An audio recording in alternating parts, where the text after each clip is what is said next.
Hi, I'm Ms Beth from the Peters Township Public Library, and our story time theme for this week is pets. So I decided to do something different. I'm at my house and I want to show you my pets. We have 3 different pets. The first one is right here. He's taking a nap right now. This is Jasper. He's a special kind of dog called an English Springer Spaniel, and he's turning 13 years old. So he is a senior member of our pet family. I'm going to show you our next pet in just a minute. Now I'm downstairs where another one of our pets lives. This is Mr. Nibbles. He's a special kind of rabbit called a mini Rex. And did you hear Jasper? He's awake now, and he came downstairs. And he's over here, and sometimes he likes to howl. He's a silly dog. Let's say hi to Mr. Nibbles, everyone. Now last, I'm going to show you our crested gecko named Trico. Trico lives in here. Let's see if we can see him. There he is. He's a little bit shy. He's down in his log, and he is in a special terrarium. And look at this, guys.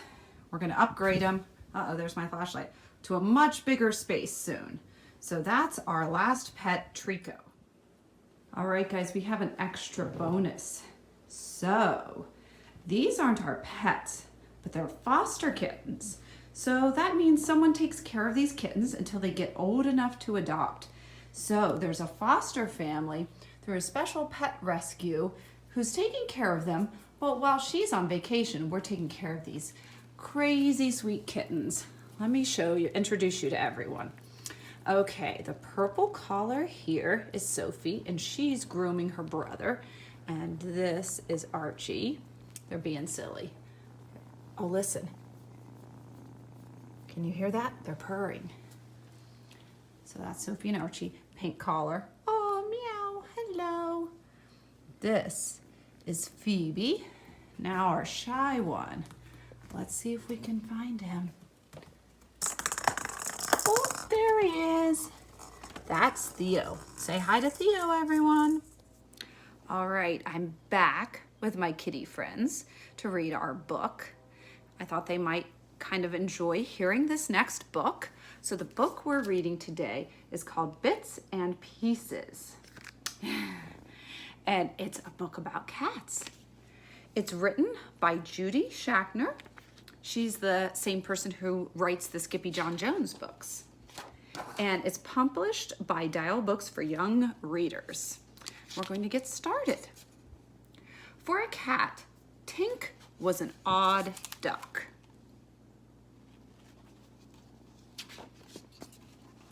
Perhaps it was because he had been raised by a granny man. Or maybe it was because his brain was the size of a frozen pea.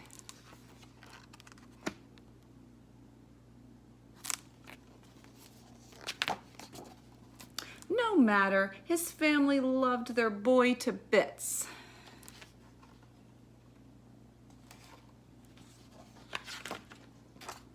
One time, when he and his sisters were quite young, they peeked into each one of his little brown ears.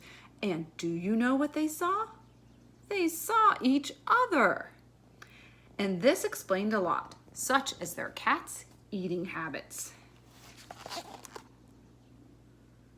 He eats a lot of things he shouldn't, doesn't he?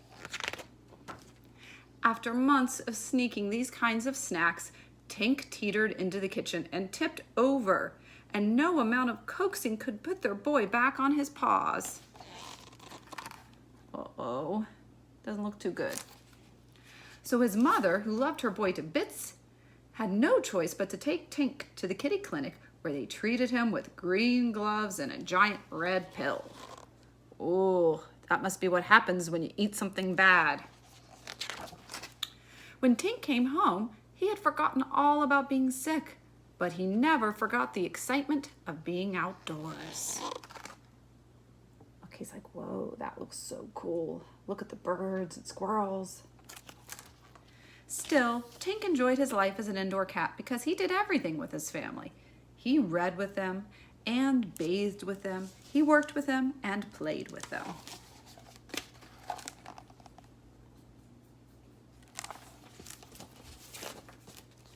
But from time to time, his family had to leave Tink home alone, so they decided to find their sweet boy a little friend to keep him company.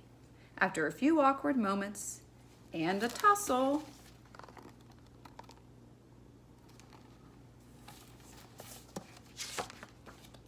Big and Little settled in for a long cozy nap, and from that moment on, the two cats loved each other to bits and pieces. Oh, look how sweet. Just as he had learned to be a good cat from his granny man, Tink decided to be a mother brother to his kitten. Among his many lessons were weaving and warming and how to help with the laundry. Oops.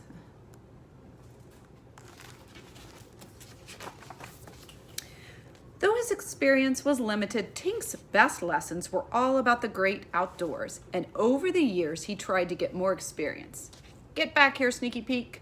Oh, no, you don't, Monkey Pants. Gotcha, Butterball. But it was a battle Tink would always lose. So like a lot of cats, Tink was obsessed with the outside and always trying to sneak out. And on his way to becoming a very old cat, Tink would lose many more things. Most of his hearing, a few pounds, and all of his common sense. So that's why on his 20th birthday, Tink licked a stick of butter, then slipped out unnoticed through the front door when his father brought in the newspaper.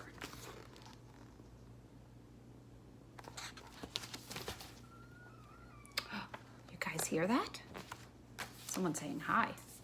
For the first time in his life, Tink was an outdoor cat, and it felt intoxicating. He strolled past 2 barking dogs and 3 squawking crows. Then Tink wove his way through a thick stand of bamboo. Oh boy, he's having some adventures, isn't he?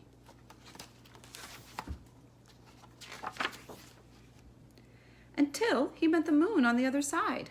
"I'm going home now," announced the old boy. Look at his adventures. Or so we thought, because after a night of wandering, Tink woke up confused and hungry inside the middle of an old rubber tire, and sitting on the floor right next to him was a plate of fresh pink salmon. A block away, 2 little girls were studying a poster about a lost cat. "Hey," said Maya, "isn't that the cat in the Walker's garage?" "Yep," said Allie, "it sure is." Then off they flew like 2 feathers in the wind. So I think he wandered around lost, and someone found him, put him in their garage, fed him, and then thank goodness the family must have put a poster up.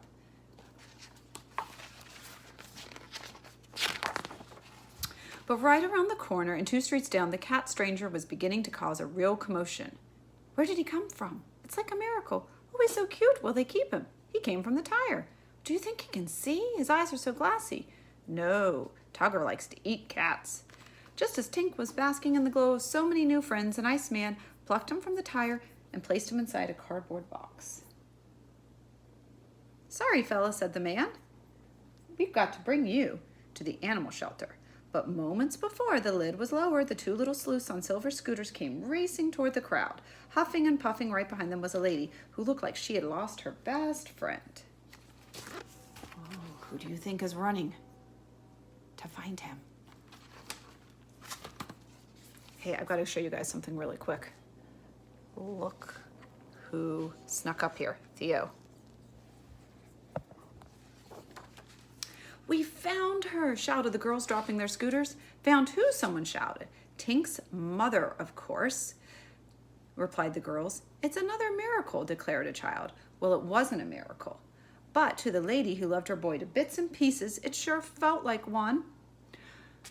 Over in the box, Tink sat still as a stick until he looked up and saw 2 sweet girls who reminded him of his own sisters. "Come on, cutie pie," said Allie. "You're going home," said Maya. Then as the 2 girls gently lifted the old boy up for one last kiss, they couldn't help but see into Tink's soft brown ears. And what do you think they saw?